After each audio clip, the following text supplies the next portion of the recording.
ഒരു ദിവസം ഒരു ഉമ്മയോട് മകൻ ചോദിക്കുകയാണ്, ഉമ്മ, എനിക്ക് നല്ലൊരു ഉപദേശം പറഞ്ഞു തരണം. ആ ഉമ്മ മകന്റെ മുഖത്ത് നോക്കി പുഞ്ചിരിച്ചുകൊണ്ട് പറയാണ്, മോനെ, നിന്നെ പറ്റി ഒരാളും അള്ളാഹുവിനോട് പരാതിപ്പെടാൻ കാരണമാകരുത്. നിന്നെക്കുറിച്ച് പരാതി പറയാൻ നീ ഒരിക്കലും കാരണമായി പോകരുത്. വലിയൊരു ഉപദേശമായിരുന്നു അത്. നിന്നെക്കുറിച്ച് അള്ളാഹുവിനോട് മറ്റൊരു വ്യക്തി പരാതി പറയുമ്പോൾ എത്ര വേദനാജനകമാണത്. അള്ളാഹുവിന്റെ അടിമകളാണ് എല്ലാവരും.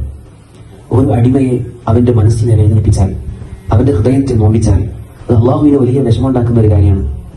ആ വ്യക്തി അള്ളാഹുവിനേക്ക് കൈ ഉയർത്തിയിട്ട് ഇന്നാലിന്ന അടിമ എന്നെ ഇങ്ങനെയൊക്കെ ചെയ്തു റബ്ബേ എന്ന് പറയുമ്പോൾ അള്ളാഹുവിന്റെ അടുക്കൽ നമ്മൾ വലിയ മോശക്കാരായി മാറുന്നില്ലേ?